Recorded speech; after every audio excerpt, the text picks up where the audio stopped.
Je vous salue au nom de Jésus-Christ de Nazareth. Bienvenue à notre pain quotidien. Aujourd'hui, nous lisons dans 1 Jean, chapitre 2, les 2 premiers versets. Je lis.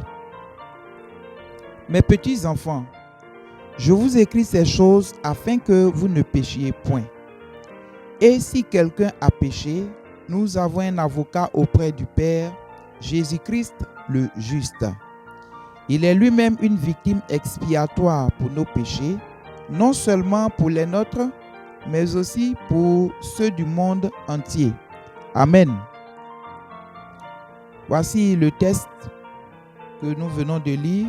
Au travers de ce texte, c'est l'apôtre Jean qui parle à ses enfants spirituels, donc par ricochet, à tous les chrétiens du monde entier. Pour ma part, je voudrais vous présenter Jésus comme l'avocat auprès de Dieu. Jésus, l'avocat auprès de Dieu. Brièvement, un avocat, c'est celui qui, auprès d'une personne, intercède, plaide, bien défend les intérêts d'une personne. Et c'est ce que Jésus représente pour nous, les chrétiens, un avocat.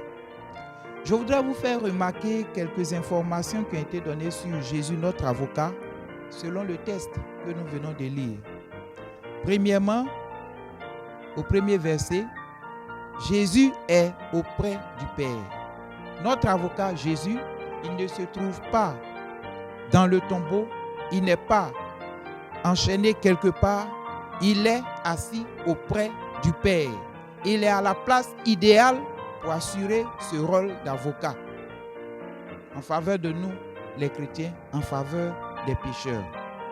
Deuxième information que ce texte nous révèle, c'est que Jésus, notre avocat, est juste. Il est juste. C'est-à-dire, alors que nous savons que tout le monde entier est dans le péché, est soumis au péché, a été dominé par le péché, tous ceux qui ont fait le passage sur la terre sont des pécheurs. Christ, lui, n'a pas de péché. Il n'a pas péché, il est juste. On dira il est clean, il est sans défaut. C'est pourquoi dans Jean 8, 46, il demande « Qui de vous me convaincra de péché ?» Il n'y en a pas. Autre information qui est donnée sur Jésus, notre avocat toujours, c'est qu'il est une victime expiatoire pour nos péchés. Alors, pour toi, enfant de Dieu, mon frère, ma soeur, Jésus a payé pour tes péchés. Y a-t-il un péché qui te fatigue? Est-ce que tu sens le poids d'un péché sur ton cœur? Jésus a déjà payé. Tu n'as qu'à déposer au pied de la croix et c'est tout. Jésus a payé.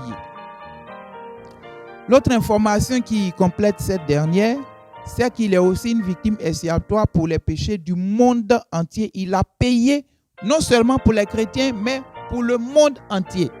Si tu n'es pas chrétien, tu te rends compte que tu vis dans le péché. Tu te rends compte souvent que le péché est dans ta vie. Souvent, tu penses à ta vie, tu es découragé parce que tu te rends compte, tu te dis souvent, ce n'est pas la peine pour moi. Mais écoute, il y a un avocat auprès de Dieu pour toi qui a payé déjà. Victime expiatoire, c'est Jésus. Ça veut dire qu'il a déjà négocié. Il a déjà encaissé les coups que tu devais porter. Écoute, la Bible dit que le salaire du péché, c'est la mort. Jésus a déjà encaissé ce salaire pour toi. Si tu veux, tu peux échapper à la mort, tu peux échapper à la condamnation éternelle. Jésus a payé pour le monde entier. Toi aussi, tu peux bénéficier de ses services. Alléluia. Alors, qu'est-ce qu'on doit retenir? Il y a un avocat auprès de Dieu pour tout le monde. Cet avocat est juste. Cet avocat, il est accessible et ses services sont gratuits. Alléluia. Quel privilège pour nous. Bien-aimés, voici en quelques mots ce que j'avais à vous dire. Amen. Toutefois, pour toi qui m'écoutes, si tu voudrais avoir Jésus comme avocat, tu peux répéter après moi cette prière. Seigneur Jésus, je viens d'entendre dans ta parole que tu es un avocat auprès du Père. Je viens à toi pour que tu sois mon avocat, dès maintenant et à jamais.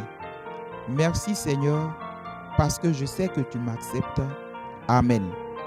Bien-aimé, félicitations à toi tu as fait un bon choix. À présent, il faut que tu rejoignes une communauté chrétienne vivante pour apprendre à connaître davantage cet avocat Jésus pour mieux vivre comme il le veut. Shalom, que Dieu vous bénisse. Amen.